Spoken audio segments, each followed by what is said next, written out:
यहाँ पे एक इम्पॉर्टेंट चीज ये है, अभी वो जा रहे हैं पोलैंड, पोलैंड से वो कहाँ जाएंगे जी, मैं यूक्रेन जाऊंगा। और कोई पता नहीं है, एक मैं बढ़िया हम बात बताऊं आपको, कोई पता नहीं है रशिया इतने अरसे के लिए, ये एक आधे दिन के लिए जंग को कोई रोक दे, जिसे कहते हैं ना अनअनाउंस्ड सीज फायर का ऐलान कर दे।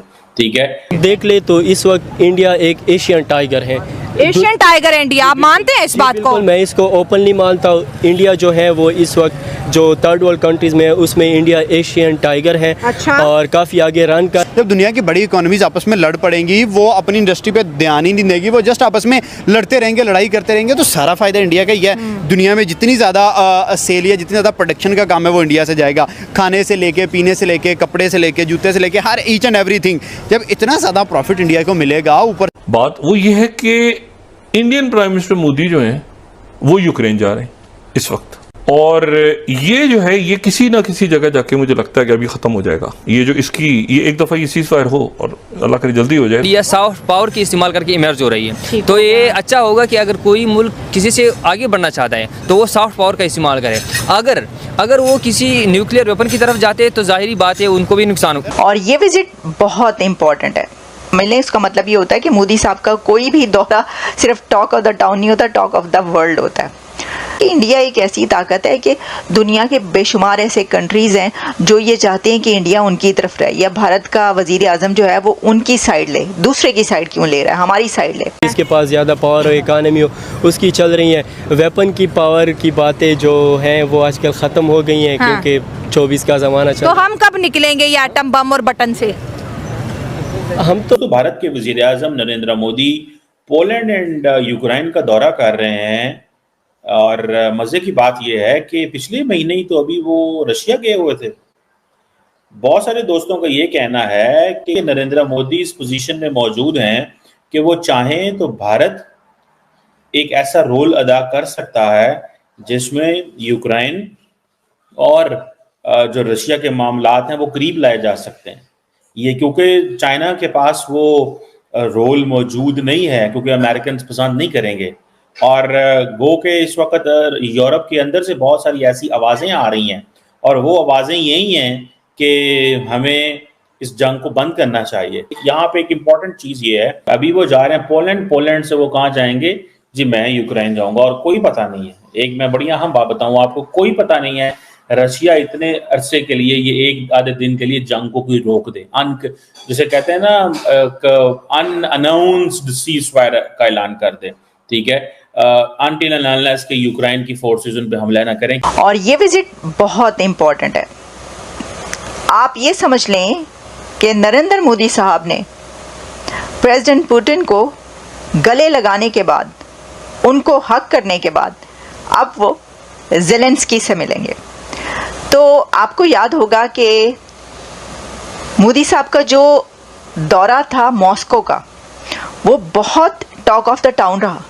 यानी टॉक ऑफ द टाउन जब हम कहते हैं तो आप समझ लें इसका मतलब ये होता है कि मोदी साहब का कोई भी दौरा सिर्फ टॉक ऑफ द टाउन नहीं होता, टॉक ऑफ द वर्ल्ड होता है। पूरी दुनिया से उस विज़िट पर बात की गई और बहुत उनका सक्सेसफुल विज़िट था वो। और क्या अब प्रेसिडेंट पुतिन उसको क्रिटिसाइज़ करेंगे? नहीं, मुझे ऐसा नहीं लगता कि पुतिन इसको क्रिटिसाइज़ करेंगे, क्योंकि उनको पहले से पता है कि उन्होंने उधर जाना है। और वो इस तरह की नज़र भी नहीं आता उनकी तरफ से कि वो ऐसा कोई काम करेंगे। लेकिन ज़ेलेंस्की की तरफ से हमें कई बार ऐसा नज़र आया है कि वो थोड़े से इनसिक्योर भी हो जाते हैं। और हो सकता है कि वो भी होता है ना कि आप कहते हैं कि भाई ये बंदा तो मेरा, या ये कंट्री के साथ मेरे भी रिलेशंस हैं, तो मेरे जो दुश्मन है उसके पास क्यों गया। लेकिन ये होता रहा। इससे हमें ये भी नज़र आता है कि इंडिया एक ऐसी ताकत है कि दुनिया के बेशुमार ऐसे कंट्रीज़ हैं जो ये चाहते हैं कि इंडिया उनकी तरफ रहे, या भारत का वजीर आज़म जो है वो उनकी साइड ले, दूसरे की साइड क्यों ले रहा है, हमारी साइड ले। देखिए ना, अगर कोई आपका दुश्मन होता है तो वो अपने दुश्मन के लिए तो आप ऐसा नहीं सोचते ना, कभी भी नहीं सोचेंगे कि भाई मेरा दुश्मन जो मेरी साइड ले। नहीं, एक ऐसे कंट्री के बारे में ये सोचा जा सकता है कि जो दरमियान में मौजूद हो, जो जिसके ऊपर ये ना हो कि ये उसकी साइड लेगा तो मेरी साइड नहीं लेगा। तो यही वजह है कि हमें कंट्रीज़ के बीच इस तरह की कन्फ्रंटेशन नज़र आती है जिसमें ये कोशिश की जाती है कि भारत को अपनी तरफ खींचा जाए।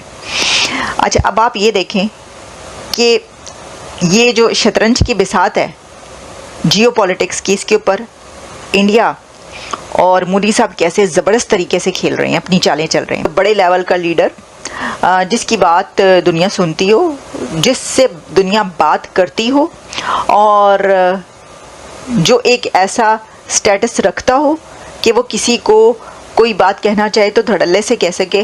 बात करें दुनिया की जितनी भी सुपर पावर कंट्रीज है, डिफरेंट वर्ल्ड की जो है समिट में बैठते हैं या डिफरेंट फोरम पे जाते, कहते हैं पीस प्रमोट करते हैं, दुनिया को पीस का पैगाम देते हैं, और जिसके साथ खारबाजी हो उसको सीधा कहते हैं भाई तुझे तो ठोकेंगे पहली फुर्सत में। आजकल दुनिया में ये चल रहा है कि जिसके पास ज्यादा पावर हो उसकी चलती है। पावर वेपन वाली पावर ना कि डॉलर वाली पावर?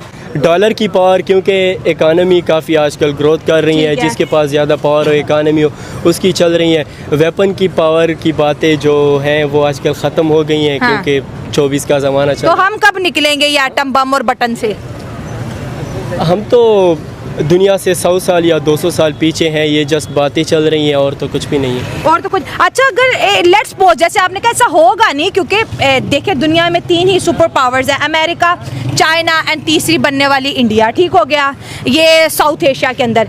इंडिया को फ्यूचर में आप कितना ग्रो होता देख रहे हैं? और अगर इस तरह हर तरफ जंगें होती है, जैसे रशिया यूक्रेन लड़े हैं, इसराइल फ़लस्तीन लड़े हैं, अमेरिका और चाइना के आपस में भी नहीं बनती, इंडिया और चाइना की भी नहीं बनती, तो इंडिया इसमें कितना फ़ायदा उठाएगा? अगर एशिया में आप देख ले तो इस वक्त इंडिया एक एशियन टाइगर है।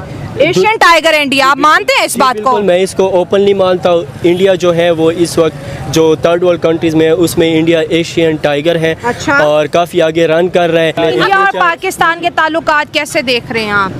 इंडिया पाकिस्तान के ताल्लुकात के बारे में तो मैं ये कह सकता हूँ कि अगर पाकिस्तान में कुछ पीसफुल पार्टीज़ आए और इंडिया में, तो इंशाल्लाह हमारे ताल्लुकात अच्छे हो सकते हैं। और मैं इंडिया को एक दुश्मन नहीं समझता। मैं चाहता हूँ, समझना भी नहीं चाहिए भाई, पड़ोसियों को क्यों दुश्मन समझे? क्योंकि अगर आप अमेरिका को देके, आप फ्रांस को देके, आप इंग्लैंड को देके, आप चाइना को देके, आप रशिया को देके, यूरोप के अंदर की लड़ाइयाँ देख लें, आप किसी भी स्टेट को देके, सारे बड़े कंट्रीज हैं वो अपने दुश्मनों, अपने नाइबर को दुश्मन नहीं समझते। एक पाकिस्तान है, एक तरफ हमने अफगानिस्तान को दुश्मन बनाया है तो दूसरी तरफ ईरान को बनाया है, एक तरफ इंडिया को बनाया है। हर तरफ से हमने खुद के लिए मसले खड़े किए हैं। अगर आप इसे देखे जाए ना, आप लोगों को पता होगा कि एक हार्ड पावर है, एक सॉफ्ट पावर होती है। तो अभी अगर हम इंडिया की उसमें देखें तो वो सॉफ्ट पावर इस्तेमाल करके इमर्ज हो रही है। का दावा है कि हम तीसरी टर्म में वर्ल्ड की 3rd बड़ी पावर होंगे। तो अब अगर इस तरह की दुनिया की पॉलिटिक्स में चेंज आ रहा है तो इंडिया की तो बात पूरी हो रही है। जी अभी तो लड़ाई में नहीं है किसी के साथ। जी अगर वो एक क्लेम कर रही है कि हम ये बनने जा रहे हैं, तो हो सकती है अगर हम इस बात को देखें तो फिर ये वाज़ेह नज़र आ रही है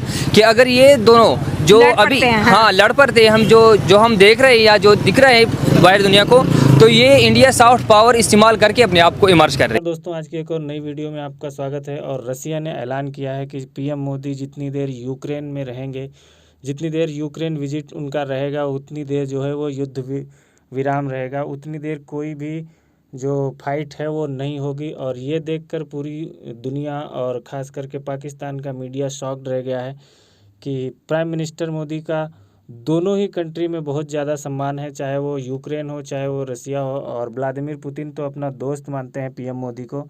तो उन्होंने कहा है कि जब तक भारत, रसिया का दोस्त भारत अपना यूक्रेन में रहेगा, तब तक जो है वो कोई भी लड़ाई नहीं होगी।